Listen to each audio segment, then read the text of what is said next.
کۆماری ئیسلامی بە ئاڕاستەیەکی بێگەڕانەوەدا شۆڕشی ژینە هەروە زیندوو بەهێز بەرەو پێشەوە دەچێت، ئەزموون بەدەستێنێ، ابتکاری خەباتکارانە و داهێنەرانە و جددی تیادا ڕەچاو دەکرێت.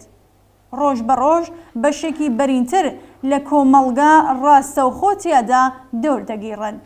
جوڵە و حرەکەتی بەشێک لە چینی کرێکار چینێکی کە لە کۆتاییدا دەبێ گۆرزی کۆتایی لە حاکمیەتی کۆماری ئیسلامی بوەشێنێت دەستی پێکردووە.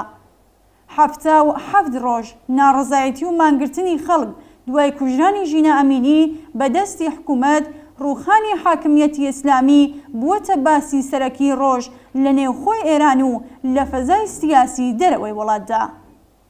44 ساڵ حکوومەتی ئیسلامی زۆربەی خەڵکی گەیاندوتە ئاستێک کە پێیان وابێت گۆڕینی نیزامی سیاسی و ڕووخانی ڕژیمی ئیسلامی تەنیا ڕێگەی چارەی جددی، کاریگەر و عەمەلیە بۆ دەرچوون لە قەیرانە سیاسی، ئابووری، کۆمەڵایەتی و ژینگەیەکان.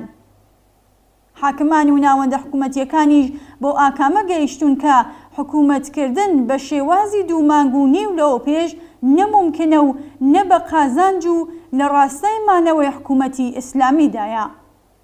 سەرانی هەر سێ دەسەڵاتی دەوڵەتی، کاربەدەستانی نظامی و ئەمنیەتی، تەنانەت بەشێک لە ڕۆحانیەکانیش باس لە ئاڵوگۆڕێکی گونجاو بۆ کۆماری ئیسلامی دەکەن. حکوومەتی ئیسلامی وێڕای سەرکوتی توندی ناڕزایەتی جەماوەریەکان دەزانێت کە هاوسەنگی هێز نێوان خەڵک و نظام بە قازانجی خەڵک گۆڕاوە و ڕژیم بۆ مانەوەی دەبێت دەست بداتە کۆمەڵێک پاشەکشە و بەسەرەوەنانی جامێک ژەهری تر.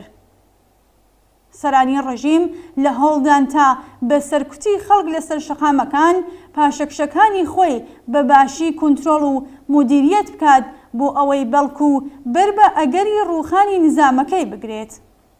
بەڵام خەڵک دەزانن بەمانەوەی ڕژیم هیچ باشتربوونێکی جددی و بەردەوام لە ژیانیاندا ڕوونادات و مەترسی شکستی و شۆڕش و مانەوەی ڕژیم بۆ خەڵک زۆر جددیترە لە مەترسیەکانی دیکە.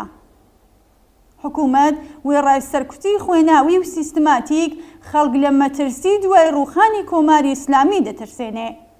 گەورەکردنەوەی مەترسی ڕووخان بۆ خەڵک لەبەر ئەوەیەکە مەترسی و زیانە قەرەبوونەکراوەکانی مانەوەی نظامی ئیسلامی کەمکەنەوە. دوومانگونی و ناڕزایەتی خەڵک ئاکامەکەی ئەوەیەکە نە حکوومەت دەتوانێت حاکمیەتی خۆی بەبێ سەرکوتی توند و خوێناوی درێژە پێبدات و نە خەڵک ئامادەن ئەم بارودۆخەی ئێستا قبوڵ بکەن. ڕێفۆرمخوازانی حکوومەتی کە لە سەرکوت و ژنایەتەکانی ڕژیمدا لە دژی خەڵک بەشدارن و لە کۆمەڵێک ڕاندخۆری جۆراوجۆری ئابووری و سیاسی بەهرەمەند بوون، خەڵک لە مەترسی شۆڕژ ئەترسێنن.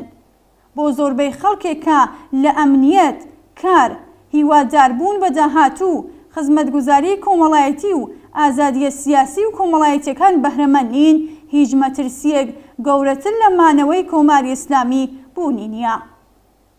ئەو ژن و پیاوانەی کە لەسەر شەقامەکانن زیاتر لە 500 کەسیان لە قەتڵە حکوومەتیەکاندا گیانیان بەخت کردووە. بە هەزاران کەسیان بریندار و بە ئیقرار و قسەی بۆڵتنێکی ئاشکرابووی فەرماندەکانی سوپا نزیکەی 30,000 کەسیشیان دەست بەسەر و زیندانی کراون. بێپشودان خەبات و تێکۆشانەکەیان تا ڕووخانی کۆماری ئیسلامی درێژە پێ ئەدەن.